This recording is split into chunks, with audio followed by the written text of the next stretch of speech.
இந்த வீடியோ எந்த loan app bank அல்லது ஃபினான்ஷியல் சர்வீஸையும் ப்ரமோஷன் செய்யவில்லை. இது கல்வி மற்றும் பொது தகவல் நோக்கத்திற்காக மட்டும். வணக்கம் நண்பர்களே, வெல்கம் டு விடி தமிழ். நான் உங்கள் விஸ்வநாதன். அதாவது ஒருத்தர் ஒரு வங்கியிலையோ அல்லது அப்ளிகேஷன்லையோ லோன் எடுக்கிறாருங்க. லோன் எடுத்து அவர் மாசம் கரெக்டாக வந்துட்டு அந்த டியூ அப்படின்றத கட்டிக்கிட்டே வராரு. கிட்டத்தட்ட ஒரு 2 வருஷம் அப்படின்றது போட்டிருக்கிறாருங்க. 2 வருஷத்துல அவர் வந்துட்டு 1 வருஷம் தான் கரெக்டாக பேமெண்ட் பண்ணியிருக்கிறாரு. மீதம் இருக்கக்கூடியது பார்த்தீங்கன்னா கரெக்டாக அவரால் பேமெண்ட் பண்ண முடியல. ஒரு நாள் அவர் என்ன பண்றாருன்னா, அந்த அதிகாரியை பார்த்து, அதாவது வங்கி நிறுவனத்தை பார்த்து, என்னால் இனி எந்த ஒரு கடன் அப்படின்றத கட்ட முடியாது அப்படின்னு சொல்றாரு. ஸோ கட்ட முடியாதுன்னு சொல்லக்கூடிய சூழ்நிலை, அதுக்கு அடுத்தது என்ன ஆகும்? இது என்பிஏவுக்கு போகுமா? என்பிஏன்னா என்ன? நான் பெர்ஃபார்மிங் அசட் அப்படின்னு சொல்றாங்க. இந்த என்பிஏ போனதுக்கு அப்புறம் வங்கி என்னென்ன விஷயங்களை கையாளும் அப்படின்ற எல்லாவற்றையும் ரொம்ப தெளிவாக ரொம்ப வந்துட்டு கிளாரிட்டியாக உங்களுக்கு புரியும் வகையில் இந்த ஒரு வீடியோவில் நான் சொல்ல போகிறேன். வீடியோ ஸ்கிப் பண்ணாமல் கடைசி வரைக்கும் பாருங்க. இதெல்லாம் சொல்றதுக்கு நான் ஃபினான்ஷியல் அட்வைசரோ லீகல் அட்வைசரோலாம் கிடையாது. இது முழுக்க என்னுடைய அனுபவத்தை தான் நான் உங்ககிட்ட பகிர்ந்துக்கிறேன். வீடியோ ஸ்கிப் பண்ணாமல் கடைசி வரைக்கும் பாருங்க. என்பிஏ, அதாவது என்பிஏ அப்படின்றது பார்த்தீங்கன்னா நான் பெர்ஃபார்மிங் அசட் அப்படின்றது தெரியுங்க.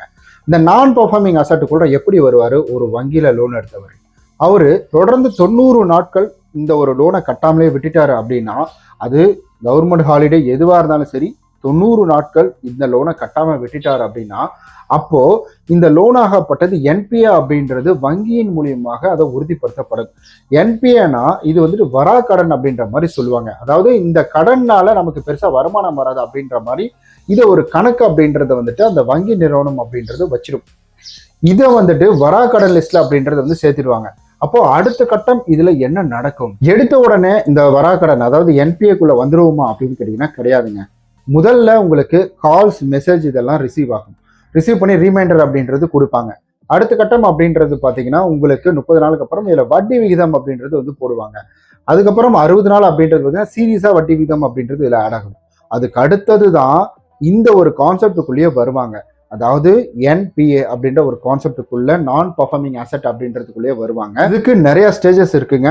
ஸோ அதுலேயும் குறிப்பாக நிறைய கால்ஸ், மெசேஜ், ஹவுஸ் விசிட் இந்த மாதிரி விஷயங்கள் சில படிகளை தாண்டி தான் இந்த ஒரு இடம் அப்படின்றதுக்குள்ளே வர முடியும். சாதாரணமான ஒரு நிறுவனம் அப்படின்றது அவ்வளோ சீக்கிரம் இந்த என்பிஏ அப்படின்றதுக்குள்ளே விட்டுற மாட்டாங்க. அதுக்குள்ளே ஏதாவது ஆஃபர் கொடுக்கறது, ஏதாவது வந்துட்டு பெனிஃபிட்டை கொடுத்து இந்த லோனை க்ளோஸ் பண்ணுறது அப்படின்ற மாதிரி சில விஷயங்கள் அப்படின்றத பண்ணுவாங்க. இல்லை கலெக்ஷன் ஸ்ட்ராட்டஜி வந்து யூஸ் பண்ணுறது, இந்த மாதிரி விஷயங்கள் அப்படின்றது பண்ணுறதுக்கான வாய்ப்புகள் அப்படின்றது நிறைய இருக்குது. முடிந்த வரை இதை இந்த ஒரு இடத்துக்கு கொண்டு வர மாட்டாங்க. ஏன்னா இப்படி வந்துருச்சுன்னா 1 மாதம் கட்டாதவங்கள பக்கெட் 0 அப்படின்னு சொல்லுவாங்க. 1 மாதத்துக்குள்ளே இருக்கிறவங்க 1 மாதம் தாண்டிட்டா பக்கெட் 1 அப்படின்னு சொல்லுவாங்க. இந்த பக்கெட் 0ல இருக்கக்கூடியவங்க பக்கெட் 1க்கு வந்துட்டாலே அவ்வளோ கேள்வி நடக்கும். அந்த கலெக்ஷன் பர்சன் போறாங்க பார்த்தீங்கன்னா, அவங்க அவ்வளோ கேள்வி கேட்பாங்க. பக்கெட் 0ல இருக்கக்கூடியவங்க பக்கெட் 1க்கு மூவ் ஆயிட்டாங்கன்னா, ஏன்னா இவங்களாம் கரெக்டாக கட்டக்கூடியவங்க. இவங்களே நீங்கள் சரியாக ஃபாலோ பண்ணி காசு வாங்கலைன்னா அப்புறம் எப்படி? ஏன்னா பேங்க் அப்படி தான் கேட்கும். நீ போய் சண்டை போட்டாத வாங்க அப்படின்னா பேங்க் சொல்லாது. ஒரு சில நிறுவனங்கள் சொல்லலாம், ஆனால் அதிகமாக பேங்க் அந்த மாதிரி விஷயங்களை சொல்லாது. நீ போய் சண்டை போட்டாத வாங்க. ரூல்ஸ் என்ன எக்ஸ்பிளைன் பண்ணியா? சொன்னாங்களா? ஒத்துக்கலையா? சரி ஓகேவா, அவ்வளோதான்.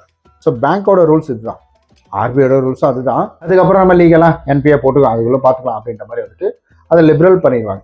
ஆனால் இங்கே 0ல இருந்து 1க்கு வந்தாங்களாலே அவ்வளோ பிரச்சனை. 1ல இருந்து 2க்கு வந்தாங்கன்னா அதை விட பிரச்சனை.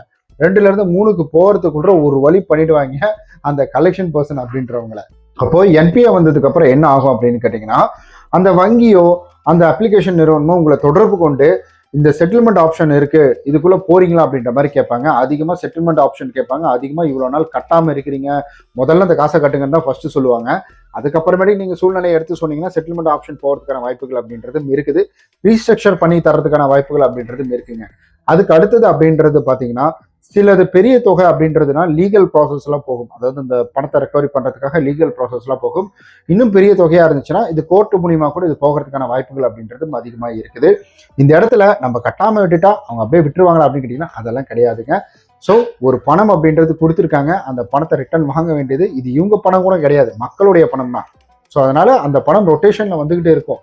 அதை தான் எடுத்து லோனா கொடுக்குறாங்க. அதனாலதான் அப்ளிகேஷனுடைய உங்களுக்கு வங்கியில வந்துட்டு லோன் ப்ராசஸ் அதிகம். ஏன்னா அது அவங்க காசு கிடையாது. இப்போ லோன் அப்ளிகேஷன் அப்படின்றது அது அவங்க காசு. ஒரு கம்பெனி உருவாக்கி அவங்க பண்றாங்க, என்பிஎஃப்சி நிறுவனமா வச்சு பண்றாங்க, நான் பேங்கிங் ஃபைனான்ஸ் கம்பெனி அப்படின்ற மாதிரி பண்றாங்க, பேங்கிங் கம்பெனி அப்படின்ற மாதிரி பண்றாங்க. ஸோ இது முழுக்க பார்த்தீங்கன்னா மக்களுடைய பணம் சுத்திக்கிட்டு இருக்கு அப்படின்றதுனாலதான் இந்த இடத்துல வந்து மிகப்பெரிய ஒரு ப்ராசஸ் அப்படின்றது உள்ள வருதுங்க. சில ரிசர்வ் வங்கி இந்த மாதிரி கூட வந்துட்டு பணம் வாங்கி இது மாதிரி லோன் அப்படின்னு கொடுப்பாங்க. அண்ட் இதுல இந்த லோன் எடுத்தவங்க என்ன பண்ணலாம் அப்படின்னு கேட்டாங்கன்னா, இந்த மாதிரி நம்மள அப்ரோச் பண்ணும்போது செட்டில்மெண்ட் ஆப்ஷனுக்குள்ள போகலாம், இல்ல ரீஸ்ட்ரக்சர் ஆப்ஷனுக்குள்ள போகலாம், இல்லைன்னா நீங்க வந்துட்டு இதை டோட்டலா ஓடிஎஸ் பண்ணி இதை க்ளோஸ் பண்ணிடலாம். இல்ல டோட்டலா வந்துட்டு நீங்க செட்டில்மெண்ட் அப்படின்றது வேற, நீங்க வந்து டோட்டல் க்ளோசிங் அப்படின்றது வேற. டோட்டல் சிவில் கிளியரன்ஸோட டோட்டல் மொத்த வட்டி மூலமா சேர்த்து கட்டுறது அப்படின்றது சிவில் நல்லா இம்பாக்ட் இம்ப்ரூவ் ஆகும். உங்களுக்கு ஓடிஎஸ் அப்படின்றது ஒன் டைம் செட்டில்மெண்ட் அப்படின்றதுனா சிவில் இம்பாக்ட் ஆனது தான். ஸோ வந்துட்டு உங்களுக்கு சிவில் ஏறாது, அதே ஸ்டேஜ்லேயே இருக்கும். அதுக்கடுத்து நீங்கள் ஏதாவது லோன் எடுத்து கரெக்டாக கட்டிங்கன்னா போகும். ரீஸ்ட்ரக்சர் அப்படின்னா ஸோ மறுபடியும் நீங்கள் வந்துட்டு ஃபர்ஸ்ட்லேருந்து இஎம்ஐ கட்டுற மாதிரி அந்த டென்யூர் டேட் எக்ஸ்டெண்ட் பண்ணியோ, ஸோ அந்த இடத்துல அவங்களோட டேர்ம்ஸ் அண்ட் கண்டிஷனுக்கு என்ன வருதோ அதுக்கு தகுந்த மாதிரி வந்துட்டு ஆப்ஷன்ஸ் அப்படின்றது கொடுப்பாங்க. ஸோ இந்த ஒரு ஆப்ஷனை தான் யூட்டிலைஸ் பண்ணிப்பாங்க. சிலர்லாம் கரெக்டாக இந்த மாதிரி டைமில் வந்துட்டு கரெக்டாக யூட்டிலைஸ் பண்ணிப்பாங்க. இதை பண்ணும்பொழுது நமக்கு நிறையா பெனிஃபிட் அப்படின்றது கிடைக்கும். ஸோ அதே போல் டிஸ்அட்வான்டேஜும் இருக்குது, அட்வான்டேஜும் இருக்குது. இப்படி தான் என்பிஏ ப்ராசஸ் அப்படின்றது நடக்கும். அதை விட்டுட்டு என்பிஏ போன உடனே உங்க மேலே வந்து உள்ள தள்ள போகிறவங்களை தூக்கி அப்படின்ற மாதிரி சொன்னாங்கன்னா அதெல்லாம் கிடையாதுங்க. முடிஞ்ச வரைக்கும் என்னை பொறுத்த வரைக்கும் என்ன நான் சொல்லுவேன்னா, ஒரு லோன் எடுத்தா என்பிஏ மூவ் பண்ண விடாதுங்க. இதனால வந்துட்டு சில விஷயங்கள் சொன்னேன் இல்லைங்களா, இதுல இன்னும் சொல்லாத விஷயங்கள் அப்படின்றது என்னன்னா, வட்டி உங்களுக்கு அடிக்கடி மாசத்துல வந்துட்டு 2-3 தடவையாவது வந்துட்டு இசிஎஸ் பிரசன்டேஷன் அப்படின்றது போட்டுவாங்க. இது வட்டி கிடையாது, பெனால்டி சார்ஜஸ். இசிஎஸ் பிரசன்டேஷன் போகும்பொழுது உங்களுக்கு அக்கௌண்ட்ல பணம் இல்லைன்னா உங்க சைடு, உங்க பேங்க் சைடு ஒரு பெனால்ட்டி, அதுக்கப்புறம் அப்ளிகேஷனோ அல்லது இந்த பேங்க் நிறுவனமோ அது சைட்லேருந்து ஒரு பெனால்ட்டி. அப்போ 2 பெனால்ட்டி. நீங்கள் ஒரு 3000 ரூபாய் நிறுத்தி வச்சிருக்கிறீங்கன்னா ஒரு 300 ரூபா போட்டுக்கிட்டாலும் கிட்டத்தட்ட வந்து 2 அப்படின்றது வருதுன்னா கிட்டத்தட்ட 600 ரூபா வந்துடுது.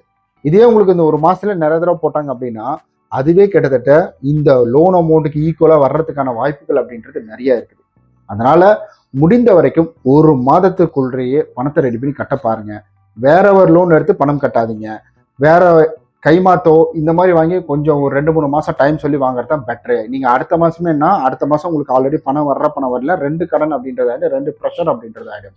அதனால தயவு செய்து ஒரு லோன் கட்ட முடியல, என்னால் ஒரு 2-3 மாசம் ரெக்கவரி ஆக முடியாதுன்னா அந்த நிறுவனங்களுக்கு இன்ஃபார்ம் அப்படின்றத பண்ணி அவங்கள்ட்ட ஃபர்தராக என்ன செய்யலாம் சார், எனக்கு இந்த மாதிரி இருக்கு, வெளியில எங்கேயும் ஏற்பாடு பண்ண முடியல அப்படின்ற மாதிரி கேட்டிங்கன்னா ஃபர்தராக லீகலாக என்ன செய்யலாமோ அவங்க சொல்லுவாங்க. அதன் மூலிமா நீங்க அடுத்த கட்ட மூவ் அப்படின்றதுக்கு, நகர்வுகள் அப்படின்றதுக்குள்ள போகலாம்.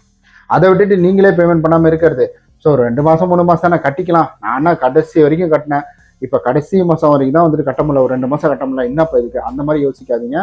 சிவில் ரிப்போர்ட்டிங் அப்படிலாம் பார்க்காது. அப்பா கடைசி வரைக்கும் கட்டிட்டு இது பண்ணலப்பா அப்படின்னு அவங்கள பொறுத்தவரை லோன் எடுத்து கட்டல, அவ்வளவுதான். இங்கே லேட் பேமெண்ட் சார்ஜ் பெனால்ட்டி வரும். 1 ரூபா கூட மிச்சம் இருந்தாலும் கிரெடிட் கார்டில் வந்து 1 ரூபா கம்மியாக இருந்தாலும் நீங்கள் 1 லட்ச ரூபா லோன் கட்டலைன்னா 1 லட்ச ரூபா கட்டிட்டீங்க அப்படின்னாலும் 1,01,000 ரூபாயில 1 ரூபாய்க்கான வட்டி வராது, இங்கே மொத்த தொகைக்கான வட்டி அப்படின்றத வரும். ஸோ தயவு செஞ்சு அண்டர்ஸ்டாண்ட் பண்ணிக்கோங்க. ஃபர்தராக இது ரிலேட்டடாக வேறு ஏதாவது கேள்வி கேட்டுருந்துச்சுன்னா அந்த இடத்துல சொல்லுங்கள். So I'm not a financial advisor. So இந்த இடத்துல மறுபடியும் நான் இது ஒரு கிளாரிஃபை பண்ணிக்க விரும்புகிறேன் நான். ஏன்னா இந்த மாதிரி வந்துட்டு விஷயங்கள் அப்படின்றதுல வந்து நம்ம ஒரு ரெஸ்பான்சிபிலிட்டியாக இருக்கணும் அப்படின்றதுக்காக தான் இதை நான் அடிக்கடி சொல்கிறேன். ஸோ இந்த வீடியோ பிடிச்சிருந்தா லைக், சப்ஸ்கிரைப், ஷேர், கமெண்ட் பண்ணிடுங்க. தெரியாத விஷயத்தை தெரிஞ்சுக்கிட்டிங்கன்னா யூடியூப்ல ஹைப் அப்படின்னு சொல்லிட்டு ஒரு ஆப்ஷன் இருக்கு. நீங்கள் அந்த கமெண்ட் இருக்கு பார்த்தீங்கன்னா அதை இப்படி தள்ளி விட்டிங்கன்னா ஹைப் ஆப்ஷன் வரும். அந்த ஹைப் கொடுத்துட்டு போயிடுங்க.